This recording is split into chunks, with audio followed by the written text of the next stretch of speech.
ধানমন্ডি ৩২-এ ভাঙচুর থেমেছে, এখনো উৎসুক জনতার ভিড়। উস্কানিমূলক কর্মকাণ্ডের বিরুদ্ধে ব্যবস্থার আশ্বাস অন্তর্বর্তী সরকারের। আওয়ামী লীগ পালালেও দেশকে অস্থিতিশীল করার চেষ্টা করছে নারায়ণগঞ্জে জামায়াত আমির। রাজধানীতে শিবিরের প্রতিষ্ঠাবার্ষিকীর র্যালি।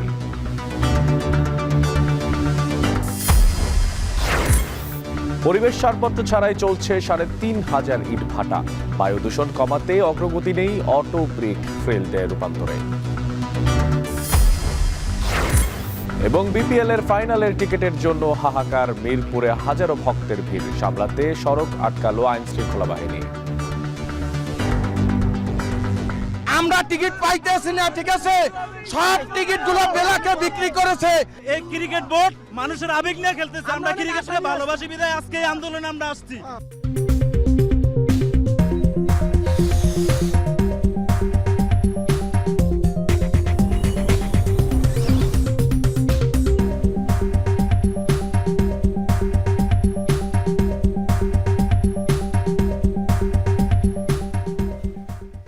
স্বাগত এখন ঢাকায়।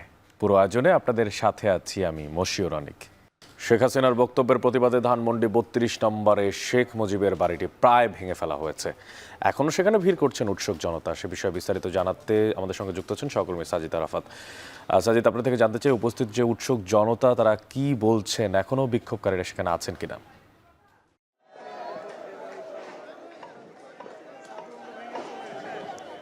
আমরা তৃতীয় দিনের মতো শেখ মুজিবুর রহমানের যে বাড়ি ৩২ নম্বরে সেখানে রয়েছি। এটি প্রায় ধ্বংসস্তূপে পরিণত হয়েছে এবং তৃতীয় দিন আজ শুক্রবার ছুটির দিন হওয়ায় সকাল থেকেই দেখছি যে উৎসুক জনতার যে ভিড়, সেই ভিড় কিন্তু সময়ের সাথে সাথে বাড়ছে। অসংখ্য মানুষ এখানে জমায়েত হয়েছে এবং আমরা দেখছি এক্সকেভেটর কিংবা বুলডোজার আজকে না থাকলেও হাতুড়ি, শাবল কিংবা অন্যান্য যে যন্ত্রাংশ সেগুলো দিয়ে বাকি যে অংশ রয়েছে এখানে লোহার রড কিংবা দেয়ালগুলো রয়েছে সেগুলো ভাঙার কাজ চলছে। আমরা এমন চিত্রই কিন্তু এখানে দেখছি। এবং একটি জিনিস বলে রাখি যে গত 2 দিন ধরেই কিন্তু এখানে ভাঙচুরের যে চলমান কার্যক্রম সেটি আজকেও চলছে।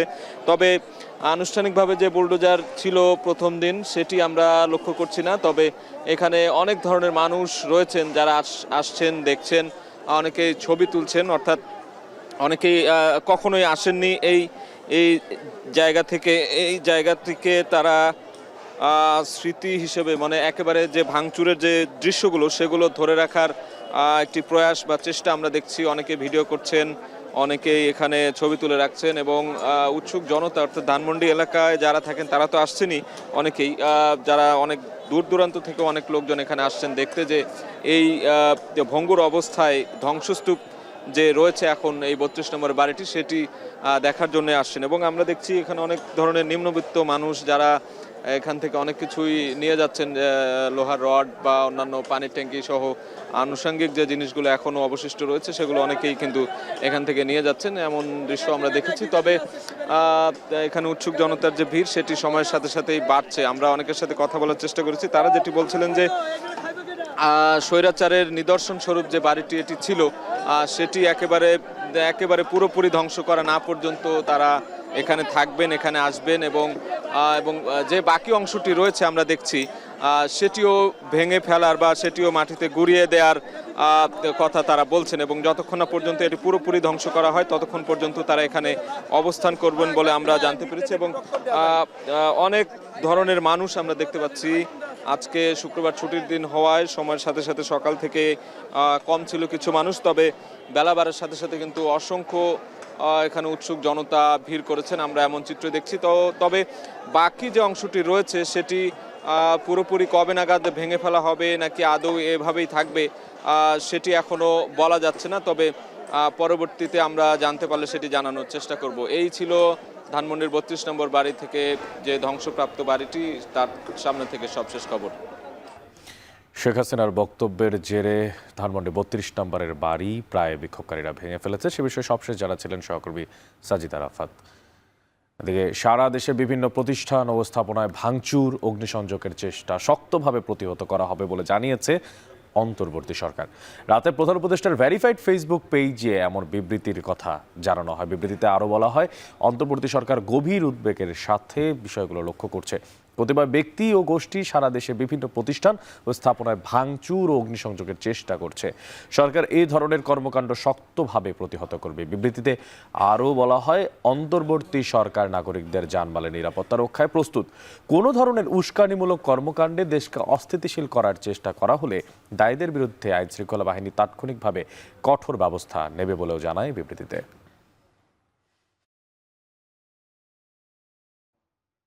এদিকে দেশের বর্তমান পরিস্থিতির ওপর নিয়ন্ত্রণ প্রতিষ্ঠা করতে অন্তর্বর্তী সরকারের প্রতি আহ্বান জানিয়েছে বিএনপি। দলটি বলেছে, কঠোরভাবে আইন শৃঙ্খলা প্রতিষ্ঠা করে রাষ্ট্র ও সরকারের ভূমিকা দৃশ্যমান করা এখন মাত্র সময়েরই দাবি। বৃহস্পতিবার রাতে গণমাধ্যমে পাঠানো এক বিবৃতিতে এই দাবি জানায় বিএনপি। দলটির জ্যেষ্ঠ যুগ্ম মহাসচিব রুহুল কবির রিজভির সই করা বিবৃতিতে বলা হয়, অন্তর্বর্তী সরকার গত 6 মাসেও পলাতক স্বৈরাচার ও তাদের দোসরদের আইনের আওতায় আনতে যথেষ্ট কার্যকর পদক্ষেপ জনসম্মুখে দৃশ্যমান করতে সফল হয়নি। এতে জনগণ আইন নিজের হাতে তুলে নেয়ার মতো বেআইনি কর্মকাণ্ডে উৎসাহিত হচ্ছে। একটি সরকার বহাল থাকা অবস্থায় জনগণ এভাবে নিজের হাতে আইন তুলে নিলে দেশে বিদেশে সরকারের ভাবমূর্তি ক্ষুণ্ণ হতে পারে।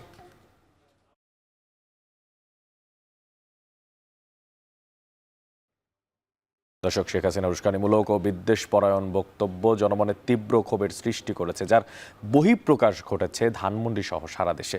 তার কর্মকাণ্ডের বিরুদ্ধে কূটনৈতিকভাবে তীব্র প্রতিবাদ জানানোর দাবি জানিয়েছে জাতীয় নাগরিক কমিটি। বৃহস্পতিবার রাতে মুখপাত্র সামান্তা শারমিনের পাঠানো এক বিবৃতিতে এমনটাই বলা হয়, বিদেশের মাটিতে বসে কেউ যাতে দেশের অভ্যন্তরীণ স্থিতিশীলতা বিনষ্ট করতে না পারে সেজন্য সরকারকে কার্যকর পদক্ষেপ নিতে হবে। জনগণের ন্যায় বিচারের অধিকার রক্ষায় ভারত সরকারের ইতিবাচক ভূমিকা প্রত্যাশা করে বিবৃতিতে ছাত্র ও সাধারণ জনগণকে শান্ত ও সতর্ক থাকার আহ্বান জানানো হয়। এদিকে ষড়যন্ত্রের বিরুদ্ধে সবাইকে ঐক্যবদ্ধ থাকার আহ্বান জানিয়ে জুলাই গণহত্যার জড়িতদের বিচার প্রক্রিয়া সম্পন্ন করতে সরকারের প্রতি দাবি জানিয়েছে জাতীয় নাগরিক কমিটি।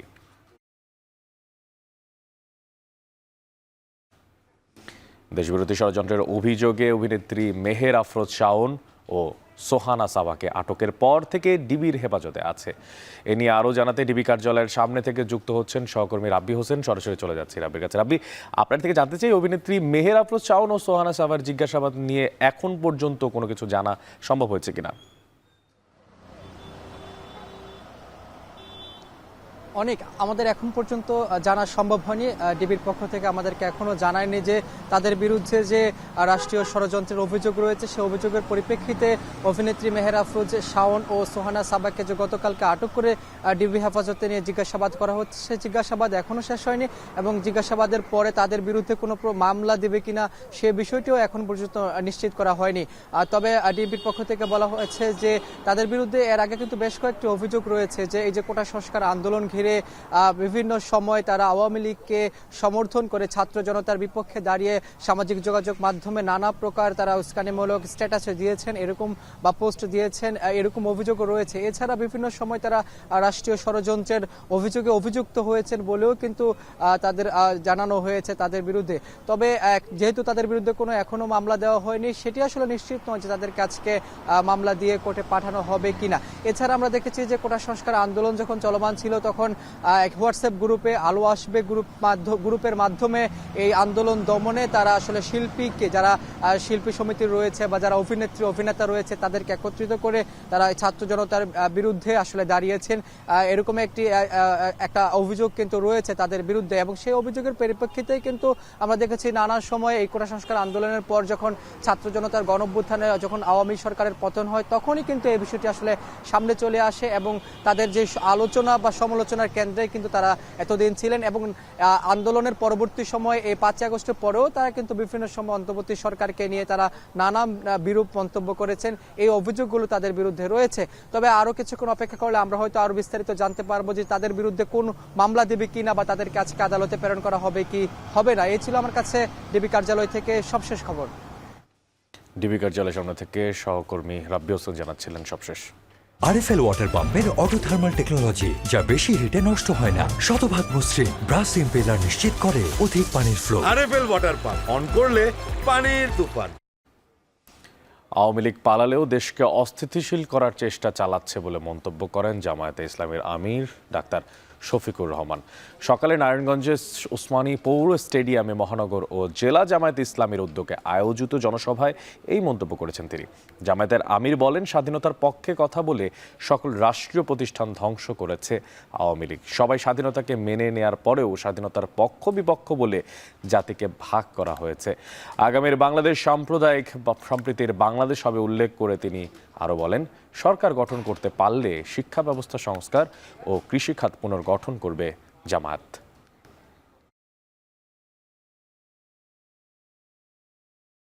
54টা বছর এই জাতিকে বিভিন্নভাবে ভাগ বিভক্ত টুকরা টুকরা করে রাখা হয়েছে। এই কাজটা সুকৌশলে আওয়ামী লীগ করেছিল। স্বাধীনতা যুদ্ধে যার যে ভূমিকা ছিল মানুষই তার সাক্ষী। কিন্তু দেশটা স্বাধীন হওয়ার পরে কেউ কি জনসভা করে, রাস্তায় নেমে মিছিল করে, পত্রিকায় বিবৃতি দিয়ে অথবা কোনো জায়গায় একটা বক্তব্য রেখে বলেছে যে আমরা বাংলাদেশের স্বাধীনতা মানি না? রাজনীতির ধান্দা গদিতে কিভাবে যাব এবং কিভাবে থাকব। এখন গতিতে আছি, মেরে কুটে অবৈধভাবে কালো টাকা এবং পেশি শক্তির বিনিময়ে আগামীতে কিভাবে আবার ক্ষমতায় আসবো, রাজনীতির এইটা ধান্দায় পরিণত হয়েছে। জামাতে ইসলামী এই ধান্দাকে ঘৃণা করে এই সম্মান এবং ভালোবাসার ভিত্তিতে একটা দেশ আমরা গড়ে তুলতে চাই, যেই দেশে আদৌ কোনো বৈষম্য থাকবে না। ছাত্র শিবিরের ৪৮তম প্রতিষ্ঠাবার্ষিকী উপলক্ষে সংগঠনটির ঢাকা মহানগরের উদ্যোগে র্যালি অনুষ্ঠিত হয়েছে। শুক্রবার সকালে ঢাকা বিশ্ববিদ্যালয় কেন্দ্রীয় মসজিদের সামনে থেকে র্যালিটি শুরু হয়ে শাহবাগ ঘুরে পল্টন হয়ে জিরো পয়েন্টে শেষ হয়। এরপর সেখানে একটি সমাবেশের আয়োজন করা হয়। সমাবেশে উপস্থিত আছেন ছাত্র শিবিরের কেন্দ্রীয় সভাপতি জাহিদুল ইসলাম, সেক্রেটারি জেনারেল নুরুল ইসলাম সহ ঢাকা মহানগরের নেতাকর্মীরা। এ সময় বক্তারা বলেন, বাংলাদেশের ইসলামের আদর্শ প্রতিষ্ঠায় গেল ৪৮ বছর ধরে কাজ করে যাচ্ছে ছাত্র শিবিরের। সময় সংগঠনটির শহীদদের কথা স্মরণ করে অপরাধীদের দ্রুত বিচারের দাবি জানান বক্তারা। একই সাথে জামায়াত ইসলামের কেন্দ্রীয় নেতা ATM আজহারুল ইসলামের মুক্তির দাবি জানানো হয় সমাবেশে। দর্শক, এখন ঢাকায় সময় হলো একটা ছোট্ট বিরতির। ফিরছে কিছুক্ষণ বাদেই।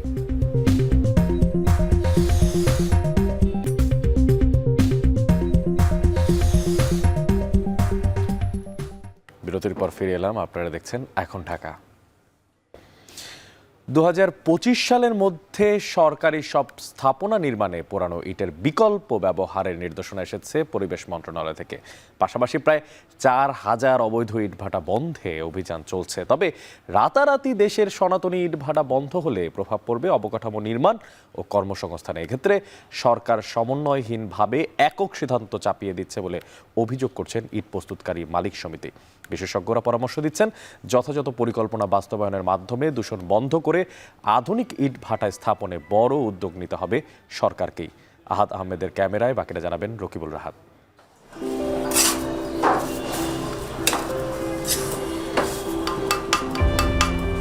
ইটের পরে ইটের পরতে সৃষ্টি মানব সভ্যতার ইতিহাস। পাথুরে যুগ পেরিয়ে সভ্যতা এগিয়েছে কাদামাটির ছাঁচে তৈরি আয়তক্ষেত্র ধরে, তাও খ্রিস্টপূর্ব ৭,৫০০ বছর আগে। কাদামাটি শুকিয়ে তৈরি করা আয়তঘনক ইট বিবর্তনের উত্তাপে গাঁথুনি দিয়েছে নগরকে। সেই ইতিহাসের বয়সও প্রায় ৩,০০০ বছর।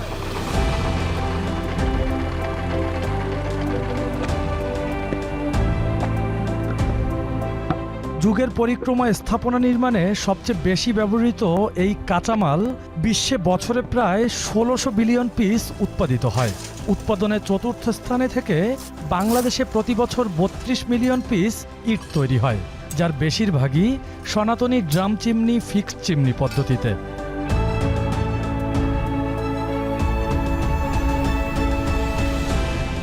বর্তমানে আধুনিক জিগজ্যাগ পদ্ধতিতেও ইট উৎপাদন হচ্ছে, যা সব মিলিয়ে কম বেশি ৮,০০০।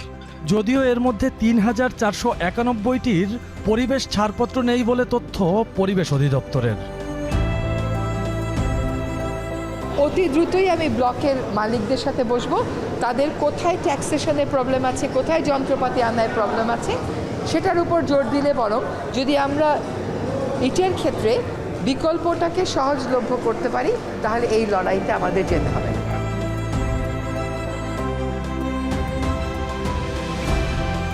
2025 সাল নাগাদ সরকারি প্রতিষ্ঠানে পোড়া ইট ব্যবহার বন্ধের আহ্বান সরকারের। গবেষণায় দেখা গেছে প্রতি 1000 ইট পোড়ালে বাতাসে কার্বন ডাই অক্সাইড নিঃসৃত হয় প্রায় 428 কেজি। সেক্ষেত্রে একটি ইট পোড়ালে বাতাসে কার্বন ডাই অক্সাইড নিঃসৃত হয় প্রায় 428 গ্রাম, যেটি পরিবেশের জন্য মারাত্মক ক্ষতি বলছেন গবেষকরা। সেক্ষেত্রে ইট পোড়ানোর সনাতন পদ্ধতি রেখে আধুনিক পদ্ধতি অর্থাৎ অটোব্রিক্সে কী পরিমাণ পরিবেশের ক্ষতি হয় এবং অটোব্রিক্সের বাজার চাহিদা কেমন তা জানবো আজকের প্রতিবেদনে।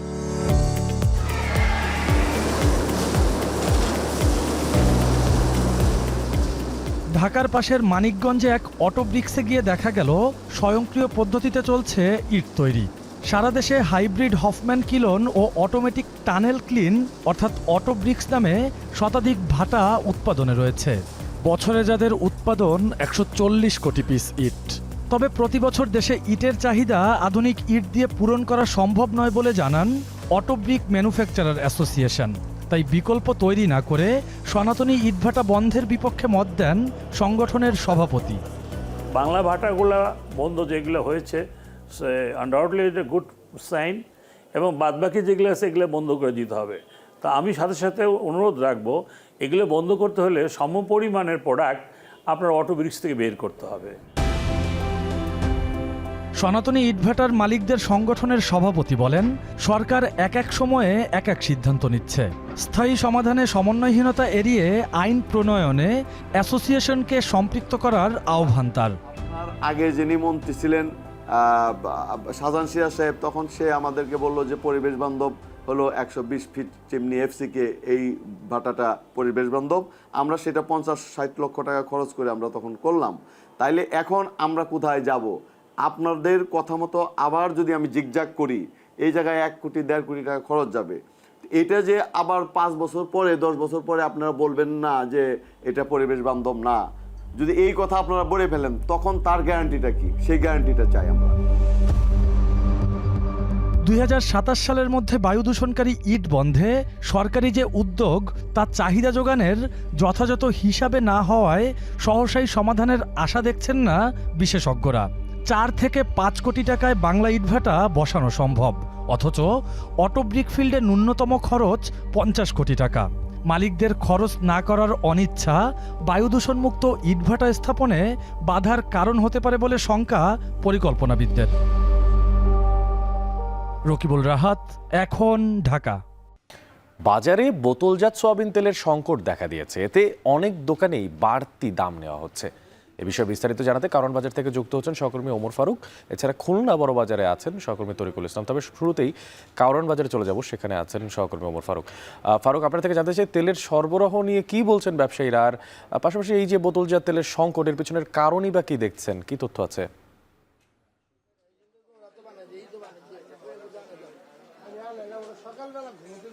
অনেক আমরা সকাল থেকেই কারণ বাজার ঘুরে আমরা যেমনটা দেখতে পেয়েছি, বাজারে কিন্তু আসলে যে বোতলজাত যে সয়াবিন তেল রয়েছে সেটির কিন্তু সংকট রয়েছে।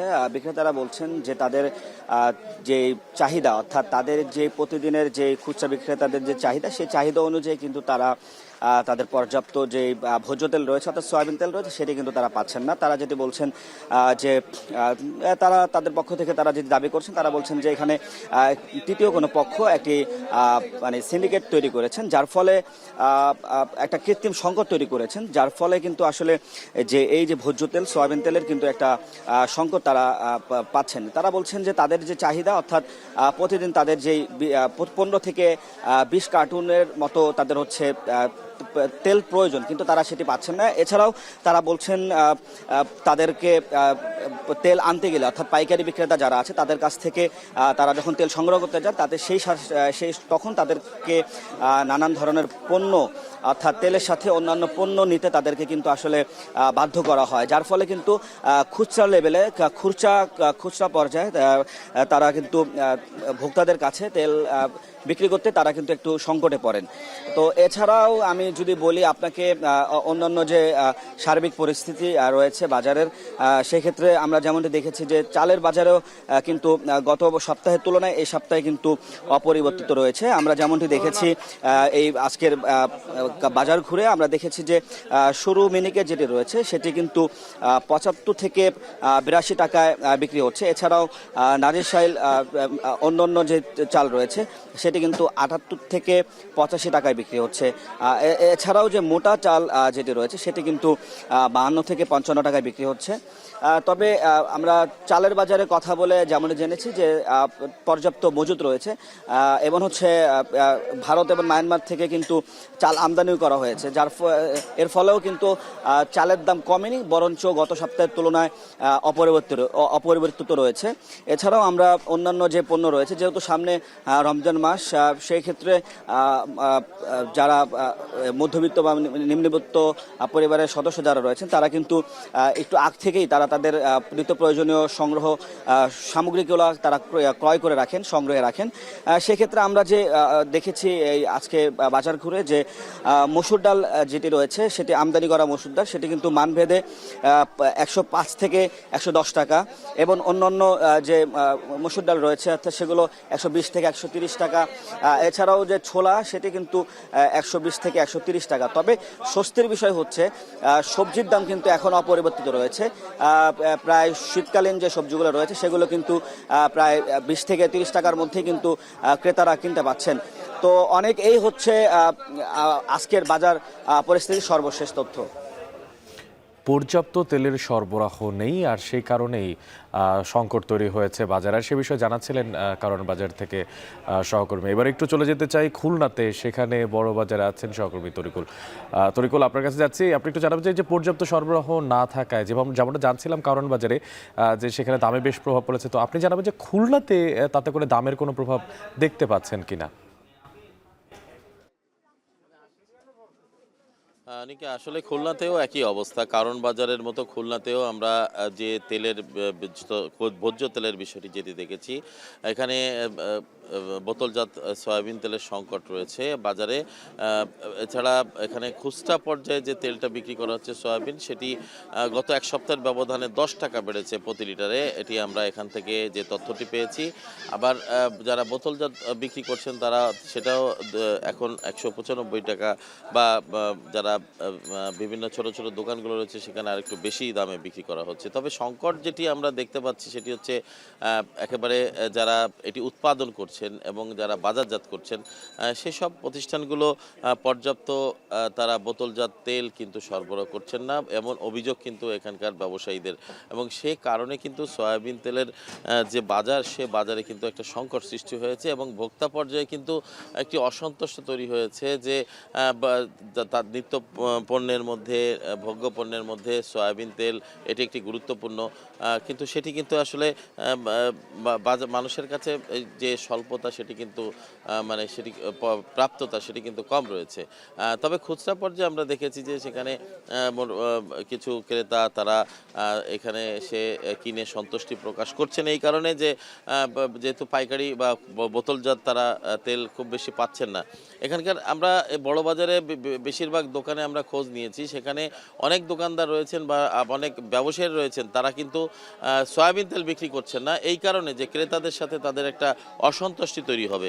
এবং যখন তারা যারা এখান থেকে বিভিন্ন প্রতিষ্ঠানের তেল পাইকারিভাবে কিনতে যাচ্ছেন, তাদেরকে বিভিন্ন পণ্য বা ধরিয়ে দেওয়া হচ্ছে। বিশেষ করে তারা যেটি বলছেন যে যদি 4 লিটারের 1 কার্টন তেল কেনা হয় তাহলে তাদেরকে হয় চা কিনতে হবে বা এখানে তাদের মশলা কিনতে হবে এবং চাল কিনতে হবে, পোলাও চাল, এরকম তাদেরকে ধরিয়ে দেওয়া হচ্ছে, যে কারণে তাদের মধ্যেও একটা অসন্তোষী তৈরি হচ্ছে। তো আমরা অন্যান্য দিকের পণ্যগুলো কিন্তু বাজারে স্থিতিশীল রয়েছে, ডালের দাম অনেকটা নাগালের মধ্যে রয়েছে এবং চিনির দাম কিন্তু কমেছে।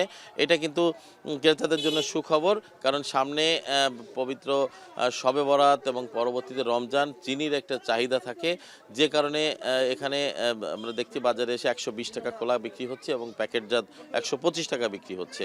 তো সব মিলিয়ে খুলনার যে বাজার এখনো পর্যন্ত শুধুমাত্র তেল বাদে স্থিতিশীল অবস্থায় এখনো বিরাজ করছে। সব মিলিয়ে এই ছিল আমার কাছে খুলনা থেকে নিত্যপণ্যের বাজার এবং খোলা সয়াবিন তেল এবং বোতলজাত সয়াবিন তেলের যে দরদাম তার সর্বশেষ খবর। দর্শক, বাজারে বোতলজাত যে তেল, সেই তেলে সংকট থাকার কারণে দাম কিছুটা বাড়তির অভিযোগ করছেন সেখানকার ক্রেতারা। সে বিষয়ে খোঁজ খবর রাখছিলেন ঢাকা কাউরান বাজার ও খুলনা বড় বাজার থেকে সহকর্মীরা। সবশেষ দর্শক, এখন ঢাকায় সময় হলো একটা ছোট্ট বিরতির। ফিরছে কিছুক্ষণ বাদেই, সাথে থাকুন।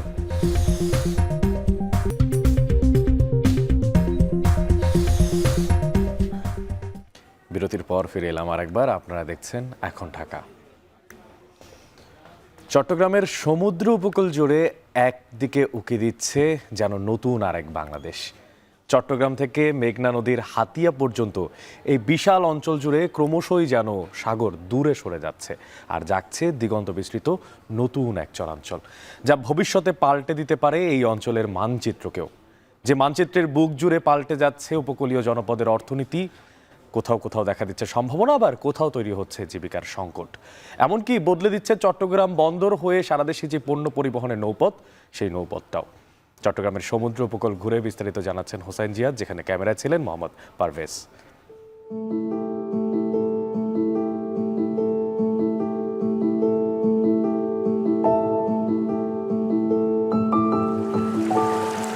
সমুদ্রের কোলে সবুজ উপকূলে দাঁড়িয়ে চোখে পড়ে রূপলি ডানায় ভিনদেশি পাখির সূর্য স্নান।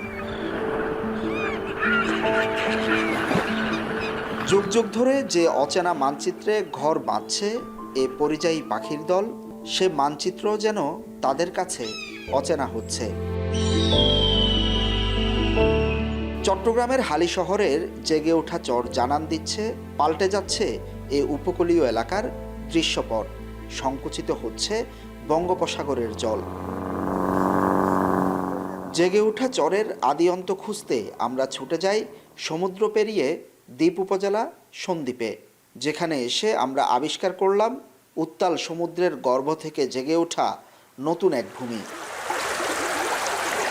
স্থানীয়রা বলছেন গত কয়েক বছর চট্টগ্রামের সমুদ্র উপকূল থেকে মেঘনার মোহনা পর্যন্ত ভোলা, হাতিয়া, সন্দ্বীপ জুড়ে জাগছে এমন নতুন নতুন ছোট বড় চর, যা জানান দিচ্ছে তৈরি হওয়া নতুন এক বদ্বীপের। ফজর করতেছে, বাড়ি বানতেছে, মানে কি মানুষের একটা খুব সুযোগ সুবিধা মানুষ পাইতেছে। আমরা ডাউল করলে ডাউল হইব, মরিচ করলে মরিচ হইব, হেলু করলে হেলু, বাদাম করলে বাদাম হইব, আলু করলে আলু হইব, যেটা করেন আমি সেইটা হইব। যত নতুন চর তত ঘাস বাড়ব, মহিষ গরু ফালার সুবিধা বাড়ব। জেগে ওঠা এই চর বাংলাদেশের সম্ভাবনা ও সংকটের মানচিত্রেও আনছে পরিবর্তন। এসব অঞ্চলের মানুষের জীবনযাত্রা, কর্মসংস্থান আর অর্থনীতির চিত্রে ঘটছে অভূতপূর্ব রূপান্তর। এ দ্বীপে সংখ্যা বাড়ছে ভেড়া কিংবা মহিষ পালের, বাড়ছে মহিষ পালকের সংখ্যা আর ব্যস্ততা। জেগে ওঠা উর্বর চরে চাষ হয় ধান আর ডাল জাতীয় ফসল। নতুনে জনপদ ঘিরে বাড়ছে জনবসতি। স্থানীয়রা জানান দক্ষিণের এ সবুজ চর বাড়তে বাড়তে গিয়ে ঠেকেছে প্রায় মিরসরাইয়ের ইকোনমিক জোনের সাথে, এতটাই নিকটে যে রাতে ইকোনমিক জোনের বাতির আলো আর দিনের কর্মব্যস্ততা ধরা পড়ে সন্দ্বীপ থেকেই। সন্দ্বীপের টাউন চরে সকাল হতেই মাছ নিয়ে আসা নৌকার সারি, ধুধু চরের জনপদে সে মাছ বিক্রির কোলাহল। এখন প্রতিদিন এ বাজারে বিক্রি হয় কয়েক লাখ টাকার মাছ। স্থানীয়রা জানান নতুন চরে বসতি আর কর্মসংস্থানের আশায় শহর ছেড়ে আবারও দ্বীপে আসতে শুরু করেছে মানুষ। এখানে যারা উত্তর বাদ পাইনি খাইবার জন্য এখন আমরা দিলে সবল জায়গা মানে ফামু এখন মানে আশা করতে আছি। এখন মাছের চাষ প্রচুর বাড়ছে, আমরা এখানে আনি বিক্রি করি। আমাদের সন্দ্বীপের সব বাজারগুলিতে আপনার এই মাছগুলি আপনার বাজারজাত হয়। তবে পানির সাথে যাদের বসবাস, এ চর তাদের জন্য বয়ে এনেছে অভিশাপের বার্তা। সমুদ্রের ঢেউ যত দূরে সরছে ততই আশার আলো ক্ষীণ হচ্ছে জেলেদের। যারা মাছ ধরছেন তারা জানান, এখন প্রায় ৮০ থেকে ৮৫ কিলোমিটার ট্রলার চালিয়ে মাছের সন্ধানে যেতে হয়। 20-30 হাত পানি আছিল, এখন না, এখন সরইজ না, জাল ধরা বদ্ধ হয়েছে। যেখানে শতাধিক নৌকা ছিল ওইখানে 4টা নৌকা আছে। এখন তো সাগর ছোট হয়ে গেছে, নদী সর হয়ে গেছে, এই জন্য দেশের মাছও কমে গেছে। দ্বীপ বা চর জায়গার প্রভাব পড়ছে দেশের আমদানি রপ্তানি বাণিজ্য আর পণ্য পরিবহনেও। চট্টগ্রাম বন্দর হয়ে যেসব লাইটার জাহাজ ছুটে যায় সারা দেশে তারা পড়ছেন নতুন বিপাকে। চর জায়গায় গত কয়েক বছরে পরিবর্তন হয়েছে ঢাকা চট্টগ্রাম নৌপথ। অচেনা চরে আটকে যাচ্ছে জাহাজ, বাড়ছে দুর্ঘটনা।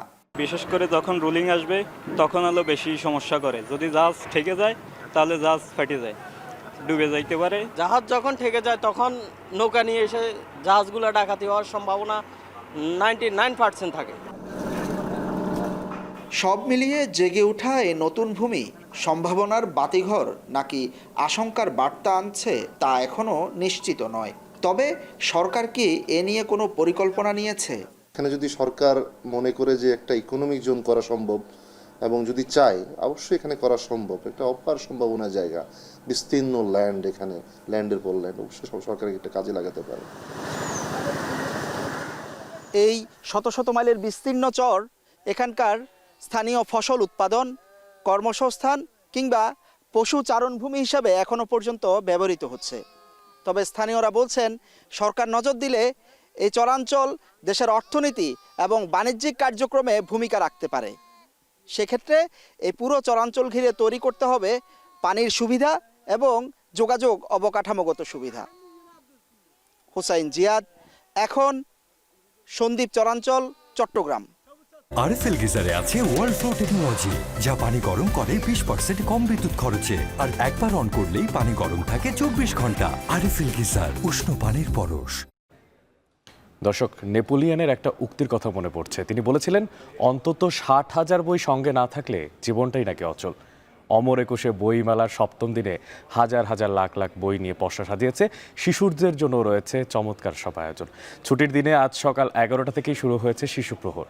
সে উপলক্ষে অমর একুশে বইমেলায় পরিবারের ছোট ছোট সদস্যদেরকে নিয়ে এসেছেন অনেকেই।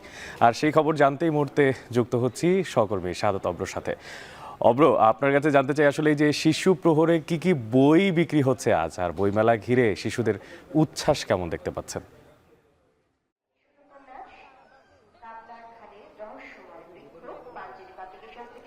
এই মুহূর্তে আমি আছি ঠিক শিশু প্রহরে, যেখানটা কিনা মূলত হচ্ছে যারা কিনা পরিবারের ছোট্ট সদস্য আছেন তাদের কিন্তু হচ্ছে এক ঝাঁক পসরা এখানে বসেছে। মূলত শিশুদের পদচারণায় মুখরিত হয়ে উঠেছে পুরো বইমেলার যেই শিশু প্রাঙ্গণ, এই পুরো শিশু প্রাঙ্গণ। মূলত এই মেলার মধ্যে শুক্রবার এবং শনিবারের যেই 11টা থেকে শুরু হয় এই শিশু প্রহর, সেই শিশু প্রহরে কিন্তু হচ্ছে সবাই এসেছে তার পছন্দের বই কিনতে। একই সাথে পরিবারের যারা বড় সদস্য আছেন তারা কিন্তু হচ্ছে তাদের ছোট্ট শিশুকে নিয়ে আসছেন শুধুমাত্র যে বইয়ের সাথে পরিচয় করিয়ে দিবে তা কিন্তু নয়, বরঞ্চ একটি মিলন মেলা বলা চলে এখানে। অনেক, আপনি জানেন যে এই যে শিশুদের মাঝখানে যখন আমি এই মুহূর্তে আছি, আমার খুবই ভীষণ ভালো লাগছে। তবে শিশুদের কণ্ঠে কিন্তু কিছুটা হলেও উদ্বেগ আমি দেখেছি। শুধুমাত্র এই যে সিসিমপুরের যারা হালুম, টিকটিকি কিংবা শিকুকে দেখতে এসেছিল তারা কিন্তু এবার আর সেটি দেখতে পাচ্ছে না। তারা বারবারই এসে জিজ্ঞেস করছিল যে আসলে কোথায় গেলে দেখা যাবে সিসিমপুরের সদস্যদের। কিন্তু খুবই দুঃখের সাথে জানানো যাচ্ছে যে তাদের জন্য এবারে কোনো ধরনের আয়োজন রাখা হয়নি। তবে এখানে কিন্তু বইয়ের সাথে পরিচয় হওয়ার মতো অনেকগুলো স্টল আছে, যেখানে কিনা খেলাধুলা থেকে শুরু করে নানা আয়োজন কিন্তু রাখা হয়েছে। একই সাথে অনেক, আপনাকে একটা কথা জানিয়ে রাখতে চাই যে এখানে যেই পরিবারের সদস্যরা এসেছেন প্রত্যেকেই কিন্তু এই বই মেলায় এখানে এসে অত্যন্ত খুশি, এই কারণে যে মেলায় শুধুমাত্র বড়দের নয় বরঞ্চ ছোটদের যেই স্টলগুলো আছে সেটিও কিন্তু হচ্ছে এখানে আছে। আর এখানে যেই স্টলগুলো সেগুলোর পরিসর খুবই ছোট। একই সাথে তারা অভিযোগ করেছে যে শিশুদের জন্য যেই বড় পরিসরে খেলার জায়গা ছিল সেটি কিন্তু এবার আর নেই। পরবর্তী সময়ে যেন এটিকে আরো বড় পরিসরে করা হয় সেটির দাবিও কিন্তু তারা জানিয়েছিলেন। এই ছিল আমার কাছে সর্বশেষ। অনেক বইমেলা থেকে যুক্ত ছিলেন সহকর্মী শাহাদাত অপু এবং জানাচ্ছিলেন সেখানকার চমৎকার আজকে শিশুদেরকে নিয়ে কেন্দ্র করা আয়োজনের ব্যাপারে।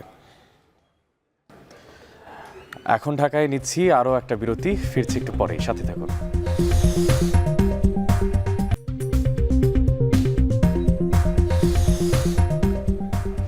বিরতির পর ফিরে এলাম এখন ঢাকায়।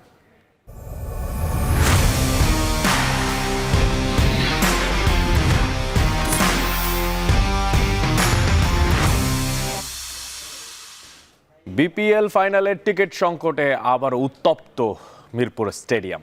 টিকিট না পেয়ে সড়ক অবরোধ করে অগ্নিসংযোগ করেছে টিকিট প্রত্যাশীরা। পরে আইন শৃঙ্খলা বাহিনীর হস্তক্ষেপে শান্ত হয় পরিস্থিতি। তবে দর্শকরা দাবি করে যাচ্ছেন কালোবাজারির কারণে খেলা উপভোগে বঞ্চিত হচ্ছেন তারা। রেদওয়ান শাওন জানাচ্ছেন বাকিটা।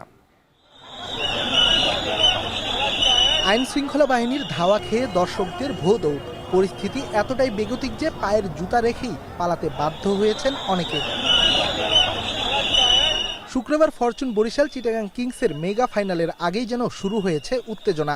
ভোর রাতে টিকিটের লাইনে দাঁড়িয়েও সোনার হরিণের দেখা পাননি দুই দলের সমর্থকেরা। তাই টিকিটের দাবিতে মিরপুর 10 নম্বর সড়ক অবরোধ করে অবস্থান নেয় তারা। এক পর্যায়ে অগ্নি সংযোগের মতো ঘটনা ঘটলে দৃশ্যে ঢুকে পড়ে আইন শৃঙ্খলা বাহিনী। ধাওয়া দিয়ে স্বাভাবিক করার চেষ্টা করা হয় পরিস্থিতি। দর্শকদের অভিযোগ, টিকিট কালোবাজারিতে ছেয়ে গেছে দেশের ক্রিকেট। আজকে আমাদেরকে টিকিট দিবে, কিন্তু আজকে সেনাবাহিনীরা কই বা এই বিসিবির এই অব্যবস্থাপনা কি জন্য? আমি সকালে আসছি 6টার সময় এসেছি, হাজার হাজার লোক ওইখানে ফুচকা বিক্রি করছে, বলে 400 টাকার টিকিট 2000 টাকা, 600 টাকার টিকিট 3000 টাকা ওরা বিক্রি করছে। আমরা কেউ একটা টিকিট পাই না, কিন্তু কালকে বিকেলে আপনি আসতে দেখবেন স্টেডিয়ামের পাশে যে কমপক্ষে সবার কাছে 3, 4, 5, 10, 20, 30টা করে টিকিট আছে। আমাদের বইলা দিত সকালবেলা যে টিকিট নাই, তোমরা চলে যাও। আমাদের 4 ঘন্টা 5 ঘন্টা লাইনে দাঁড়া করে এখন বলে টিকিট নাই। আর এখন উনিরা বলতেছে দিনের 12টা বাজে টিকিট নাই। এটা কোন ধরনের কথা? উনিরা কি আমাদের সাথে হাজলামি করে? টিকিট নিয়ে এবারের আসরে দর্শকদের আগ্রহটা যেন অন্য সব আসরের চেয়ে বেশি। দর্শকদের দাবি, টিকিট শেষ হওয়ার ঘোষণা একদিন আগে দিলেই হয়তো ভোগান্তির শিকার হতেন না তারা। রেদওয়ান শাওন, এখন ঢাকা। বিপিএল এর টিকিট নিয়ে সবশেষ অবস্থা জানাতে মিরপুর থেকে যুক্ত হচ্ছেন সহকর্মী রেদওয়ান শাওন। শাওন, আপনার কাছে জানতে চাই যে মেগা ফাইনালের সব টিকিট বিক্রি হয়ে গেছে বলে অবশ্যই জানিয়েছে বিসিবি, তবে এই বিষয়ে যারা টিকিট প্রত্যাশী তারা কি বলছেন, কি তথ্য আছে আপনার কাছে?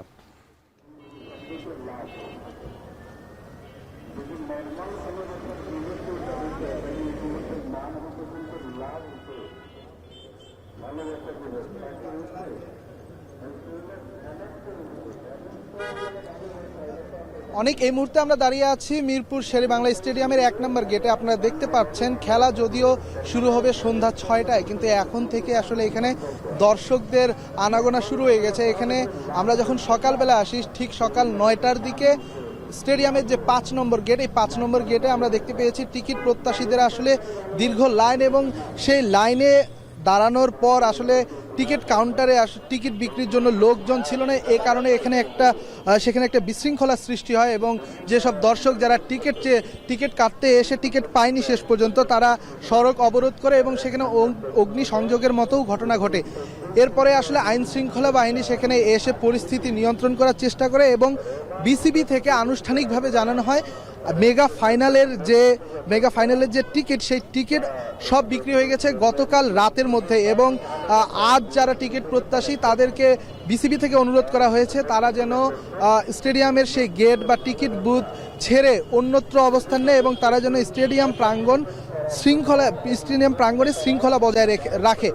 আমরা এই মুহূর্তে দেখতে পাচ্ছি স্টেডিয়ামের সামনে টিকিট প্রত্যাশীদের সংখ্যা একেবারে নাই বললে চলে, কিন্তু যারা খেলা দেখবে সন্ধ্যার দিকে তাদের সংখ্যাটা এখন থেকেই বাড়তে শুরু করেছে। তারা এখন বাজে দুপুর 1টা, এবং 1টার আগে থেকেই তারা আসলে দীর্ঘ লাইন তৈরি করেছে, এবং তারা এখানে বিপিএল এর ফাইনালের জন্য বেশ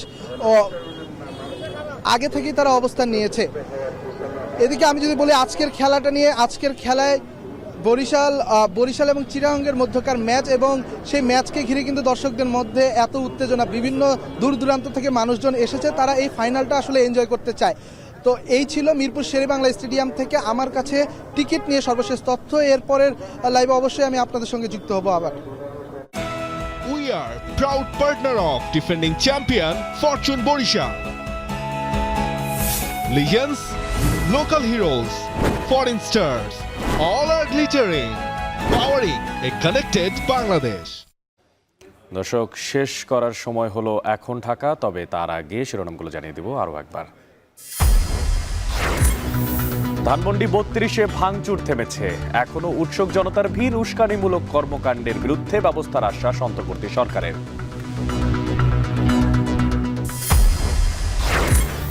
আওয়ামী লীগ পালালেও দেশকে অস্থিতিশীল করার চেষ্টা করছে, নারায়ণগঞ্জে জামায়াতে আমির। রাজধানীতে শিবিরের প্রতিষ্ঠাবার্ষিকীর র্যালি।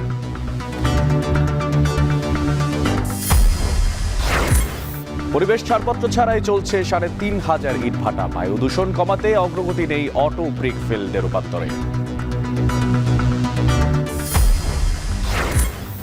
এবং বিপিএল এর ফাইনালের টিকিটের জন্য হাহাকার। মিরপুরে হাজারো ভক্তের ভিড় সামলানোর সড়ক আটকালো আইন শৃঙ্খলা বাহিনী। আমরা টিকিট পাইতেছি না, ঠিক আছে? সব টিকিটগুলো বেলাকে বিক্রি করেছে। এই ক্রিকেট বোর্ড মানুষের আবেগ নিয়ে খেলতেছে। আমরা ক্রিকেটকে ভালোবাসি বিধায় আজকে এই আন্দোলনে আমরা আসছি। দর্শক, এই ছিল এখন ঢাকার আয়োজন। এখন টেলিভিশন ওয়েবসাইটে দেখতে ভিজিট করুন www.ekhon.tv। এছাড়া এখন টেলিভিশন ফেসবুকে দেখতে ভিজিট করুন facebook.com/tv.ekhon এবং ইউটিউবে এখন টেলিভিশনে চোখ রাখতে ভিজিট করুন youtube.com/c/ekhon tv।